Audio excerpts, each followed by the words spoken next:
bakutuusaako the great Sundowner ey'omusanvu teeka SENTE WOLABA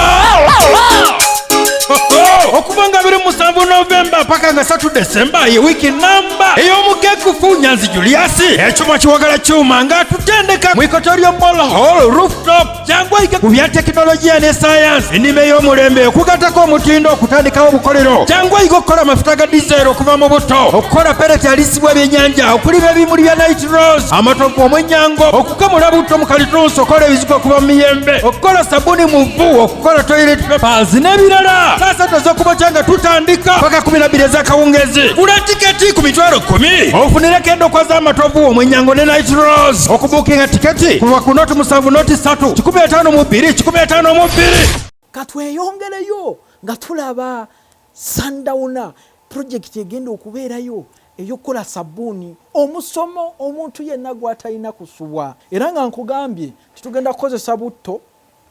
w'amaduuka kubanga nkimanyi pamukeno yabula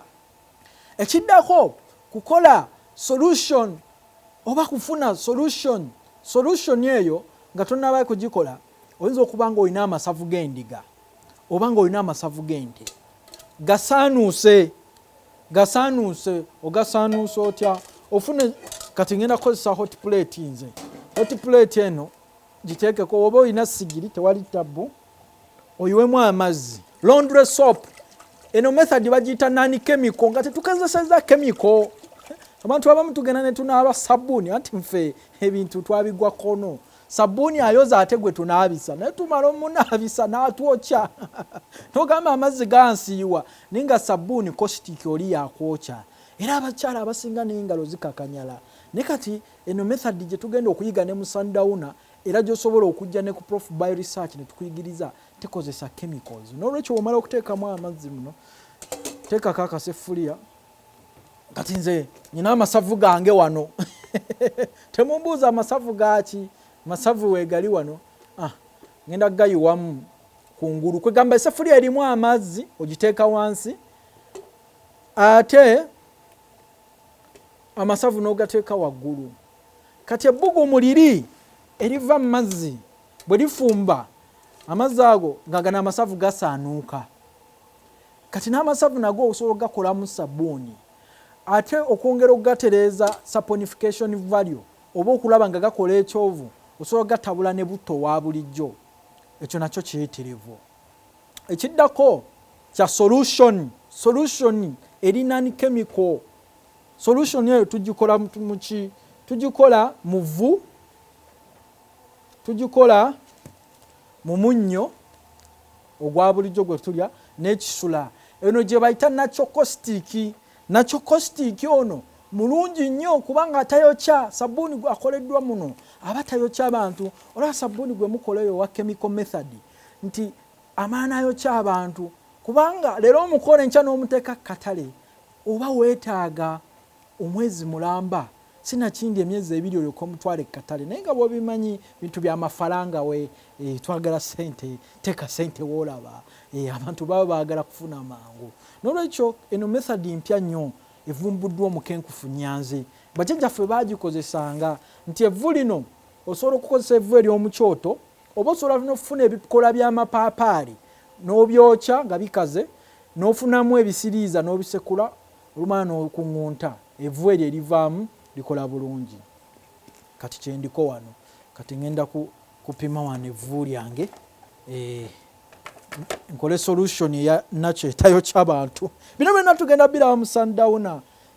tugenda biraba mu Sundowner kati butto mufunye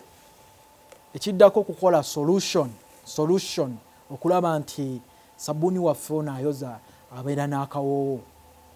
ate n'ekyala abanga akola ekyovu bulungi kati evvu ngenda kupimayo grams 2.5 kugamba opima kyenkanyi ne kati ze ngenda kukola kwota kubanga ndi mu balaga abaagala okwongera okuyiga osobola okujja ku prof bio research ku EQUATORIAL oba jangu mu Sundowner ng'ennaku z'omwezi 27 okutuuka nga 3 December wali ku EQUATORIAL kati ngenda kupima grams 2.5 zizino exactly grams 2.5 bwe mala mpime era ekisula grams 2.5 ziri bisatu kantoleka ataano. Tuli mu kuyiga kola sabuni wa miti. Method mpya nnyo talimu chemical mpitirivu sigazo no sabuni osobola n'okumunaaba. Bajjajjaffe baamukolanga ono magadi oba ekisula kyentaddemu kimixing emuvu. Pimayo n'omunnyo anti kaduuka naye muwagire. Tabule bulungi nnyo kiyitirivu zino ze bayita emboozi z'omukenkufu ate nga mugenda tuggwa ennyalwe mu Sundowner ey'omusanvu abaaliko omwaka oguwedde oba abaaliyo ayayayaya olumala teekamu amazzi teekeramu ddala amazzi tabulamu amazzi lita 2 amazzi lita 2 mazzi gaffe lita 2 zikomaawo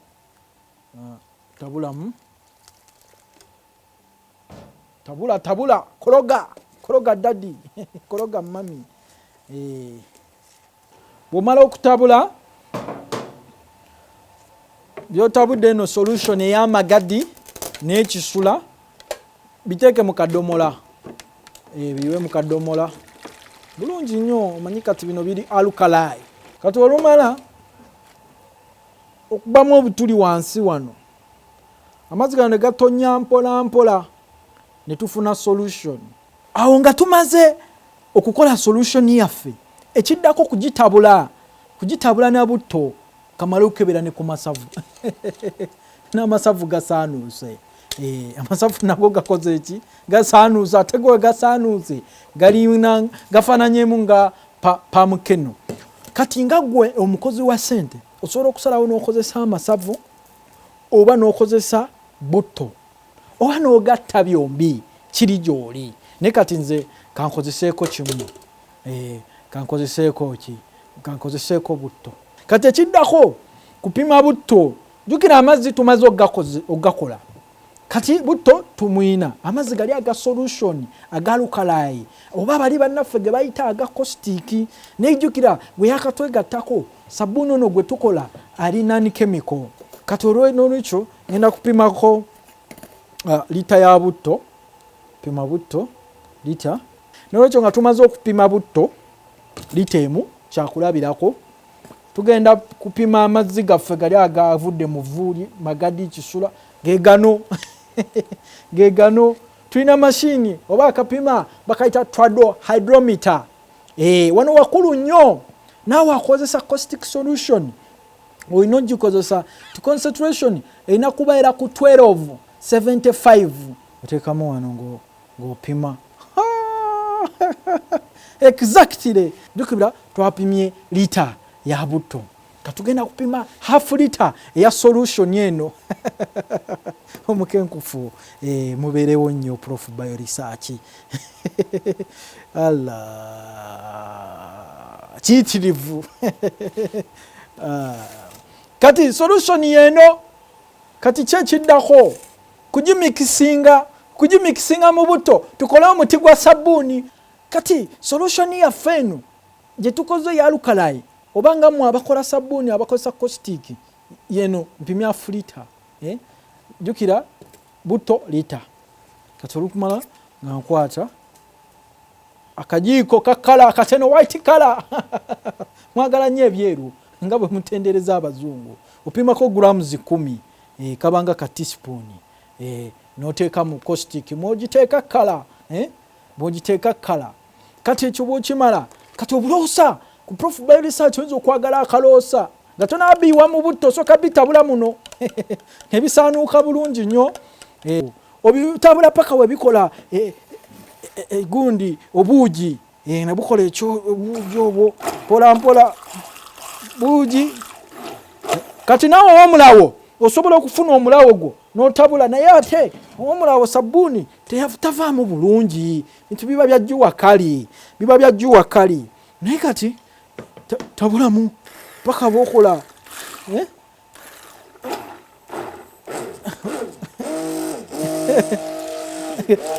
tabula kologa paka wokola ekyugi kikyo kyennyini kiyitirivu zino ze bayita emboozi z'omukenkufu tuli muyiga kola sabbuuni. Omusomo gunaabeera mu Sundowner Cheka sente WOLABA ku EQUATORIAL business ogikole waka. Kino kimala n'olwekyo iwa mukatiba kiyitirivu n'olwekyo nga tumaze okukola sabbuuni oliho obutiba ate katubalage bakamanshi ngwagala kukola sabbuuni mungi katono nnyo bwati nga kiwedde kasita akola obuugi ng'omaze nga kiwedde obuugi bino kati okola oyiwa muno mukatiba hello mulabe buugi bwennyini okola oyiwa mukatiba najjula bulungi nnyo bwekimala okujjula kana akatiba kavaamu emiti 30 ekitegeeza bw'oba ne buno 10 ojja funa emiti 3 buli lunaku emiti jaze sabbuuni 3 ezo nno sente kati sabbuuni waffe ng'omaze okumuleka n'asulawo jjukira tumukoze muvu kati ekiddako okumuteeka mu katiba katiba kano omugyamu omutuusa wano mu kaata mashini kiyitirivu nolwekyo bwe tumala okukola sabbuuni waffe nga tumuteeka ku kaata wano kata ng'emusala nga tusalira ddala bulungi nnyo nga tusala kyekiddako wano kukubako sitampu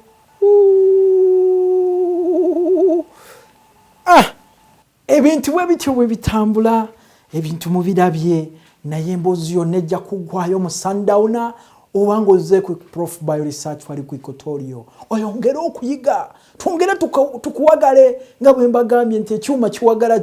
kyuma tulina okwewagala mujje mu Sundowner okuyingira emitwalo 10 nga okuyingira okwo ojja kufuna amagezi ago gonna ng'olabye ate n'amalala mangi nnyo naawe okyusa obulamu ennaku z'omwezi nga 27 okutuuka nga 3 December tugenda kubeera ku EQUATORIAL nga tuyiga nga twewagala anti ekyuma kiwagala kyuma twegweko mu Sundowner wamu ne ku EQUATORIAL. Bye-bye. Abange Prof Bio Research bakutuusako the great Sundowner ey'omusanvu Teeka Sente WOLABA okuva nga 27 November paka nga 3 December ye wiki namba ey'Omukenkufu Nyanzi Julius ekyuma kiwagala kyuma nga tutendeka mu EQUATORIAL